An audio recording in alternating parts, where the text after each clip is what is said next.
TGS qualification in engineering design, it's really an opportunity for students to study a process where they are developing and enhancing new products, and doing that in a real world context where they're sort of responding to real clients and real sort of world examples.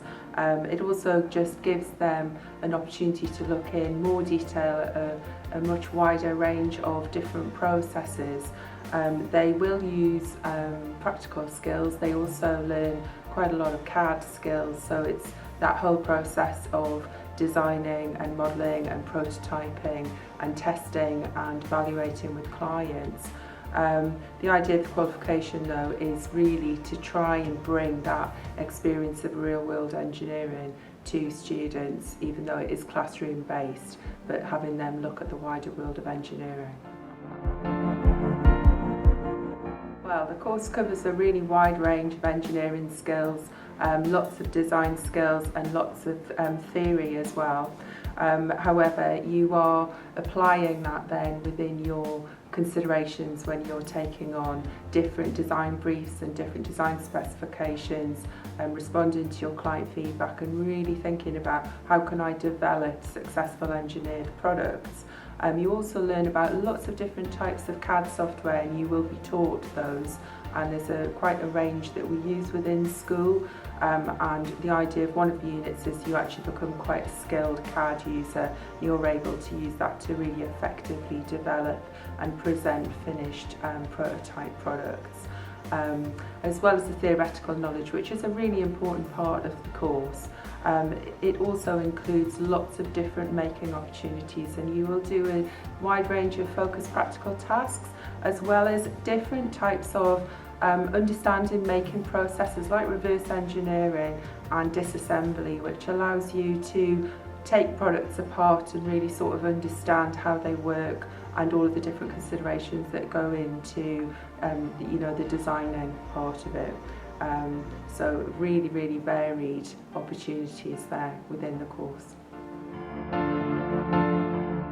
Okay, so this is a really lovely course because it is broken down into 4 separate units and they're delivered across the 2 years. You have got 3 units which are controlled assessments, and they're internally assessed, and we also take one exam which focuses on your understanding of all the theoretical knowledge that we cover. You take at the moment that course in year 10 and you have an opportunity to retake in year 11.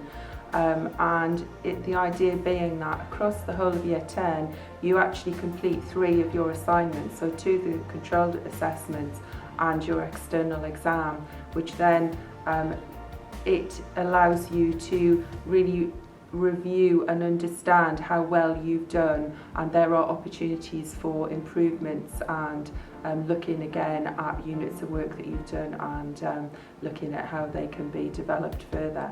But it is a course which has got that flexibility of allowing you to break your work down into smaller kind of bite-sized units rather than a really long extended task going over a long period of time. So a lot of students find that very manageable, and it really suits their way of working to be able to start a project and then finish that within a couple of months, start a new project and so on.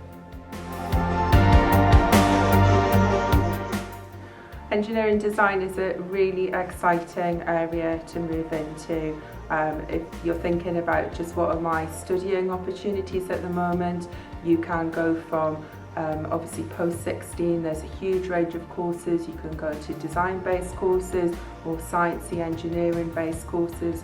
You can get apprenticeships, you can go to universities degrees. There's huge amounts of overseas opportunities as well, and I have to say lots of careers where salaries are very rewarding. Even apprenticeships and so on, working for engineering companies can be very rewarding. There are plenty of companies that have done things like sponsoring students through university, which is it's one of those areas which does that for young people, and there are many other areas where those opportunities don't exist.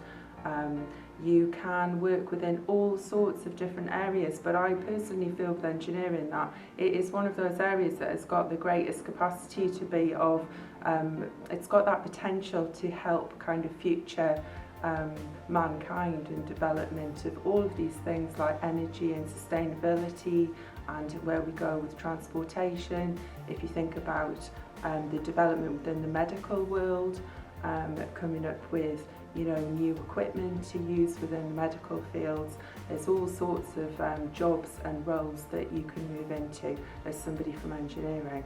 I mean, I could name all of the engineering careers, starting with mechanical or looking at infrastructure, electronic engineering, biomedical, but there are actually too many to mention. There are so many opportunities.